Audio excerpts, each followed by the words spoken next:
అమ్మా అమ్మా విభూతి అంటే సమస్తమైనటువంటి సంపద అమ్మా. విభూతి రాసుకుని ఏమిటా అదే అందం ఏమిటి? ఆ మెండ పాములు ఏంటి? ఆ మూడో కన్ను ఏమిటి? ఆ శ్మశానం అయ్యో తల్లి అమ్మా మీరేమనుకుంటున్నారు? ఏమనుకున్నారు? అందరూ జీవులకు నచ్చకుండా తోసి పడేసేవే ఉన్నాయో వాటన్నిటినీ మేము నెత్తిన పెట్టుకుంటాం. అందరికి కాదమ్మా, భయం కలిగించేవి కూడా మా దగ్గరికి వస్తే అభయమే తెలుసా? భయం కలిగించేవి మా దగ్గరికి వస్తే అభయాన్ని ఇస్తాయి. మీరు మాటలు చెప్పడంలో నిష్ణాతులండి. మరి ఎందుకండి? మా స్వామి వారు సమస్త వాంగ్మయ స్వరూపుడు. వ్యాకరణం అంతా మా ఢమరుకంలోంచే వచ్చింది కదా. అవును వర్ణించామమ్మా. అంత అందగత్తె గనకే స్వామివారి విభూతి పంపించారు.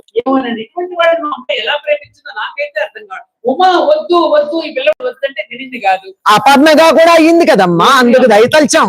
లేకపోతేనా అన్నం తినను, ఆకులు తినను, కోరికలు లేవు, చిగుళ్ళు లేవు, మోడుబారిపోయాను అంటే కదా మేము అమ్మాయిని అనుగ్రహించింది. లేకపోతే మాకెందుకమ్మా? పర్వతరాజు కుమార్తె మాకెందుకమ్మా?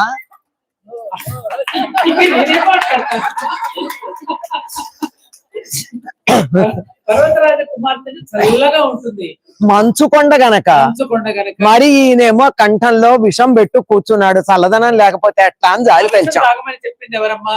లోకాలు రక్షించాలి కదా. అన్ని రక్షించాడు. మరి ఈవిడేమిటో? ఈవిడ రక్షించమని ఆయనకేం కాకుండా ఈవిడ రక్షించుకుంది.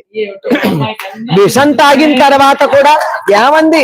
తవ తాటంక మహిమ అని చెప్పాను. ఆయన అలా ఉండడానికి కారణం ఏమిటంటే అమ్మవారి యొక్క తాటకాల మహిమ వల్ల ఆవిడ రక్షించుకుంది కనుక ఆయన అట్లా ఉన్నాడు. అంతే మరి. ఒప్పుకోక ఏం చేస్తారు? అమ్మాయి వచ్చిందంటే అంగీకరించాలి కదా. అమ్మాయి ఇంటికి వస్తే అంగీకరించాలి కదమ్మా. కాదమ్మా, మీ అమ్మాయి ఏమో అమ్మా, మీ అమ్మాయి ఏమో నల్లనిది, మా అబ్బాయి ఏమో తెల్లనివాడు. మా తెల్లని అబ్బాయికి మీ నల్లని అమ్మాయిని చేసుకోవడమే చాలా గొప్ప. అంతే కదా. ఈ రెండిటికి తేడా. నలుపు నాణ్యమే, కానీ ఆ నాణ్యం ఎప్పుడు తెలుస్తుంది? తెలుపు పక్కన ఉంటే కదా నలుపు యొక్క నాణ్యం తెలిసేది. శ్రీమాత్రే నమః.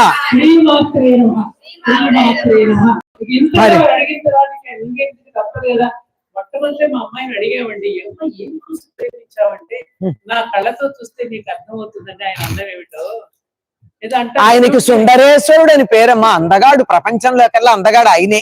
చూడండి ఎలా చూస్తున్నాడు, క్రికెట్ చూస్తున్నాడు. అదే కదా, అందరికన్నా అందగాడు ఆయనేనమ్మా. రాశీభూత సౌందర్యం ఆయనే. దబాయించలేదు, ఉన్నమాట చెప్తాం. నేను అన్నమాట ఉన్నమాటే, మా అన్నమాటే, మా అన్నమాటే, నేను అన్నమాటే.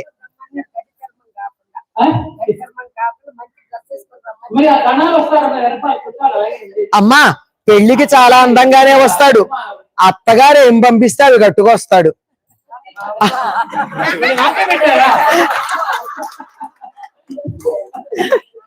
మరి మధుపర్కాలుగా ఏం పంపిస్తారో ఆలోచించుకోండి.